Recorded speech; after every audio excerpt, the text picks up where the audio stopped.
These are all very strong, highly potent, rapid-acting drugs that a person goes into withdrawal quite quickly when they stop taking it. So this accelerates the depth of their addiction spiral and speeds it up. So the consequences on their lifestyle may not be apparent at first, and most people cannot control their use of these highly addictive substances, and they start spiraling at a more rapid rate than a person would, say, on chronic alcohol use or chronic cannabis use. Long-term side effects of all these highly addictive substances, as I just said, cocaine, crack, opioids, and crystal meth, are multiple and can affect multiple organ systems.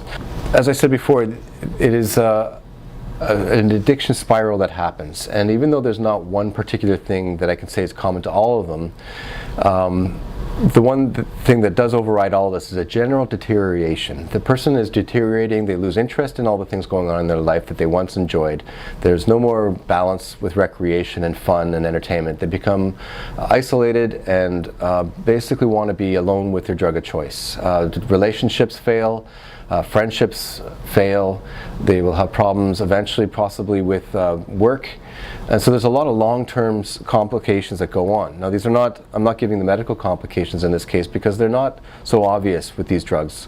Even though they're very strong, they're not so obvious the effects they can have. It's just a general deterioration that goes on with this person until they hit eventually rock bottom, whether it's being in jail, an institution, or if they unintentionally overdose or die. Weight loss is another one with all those drugs as well.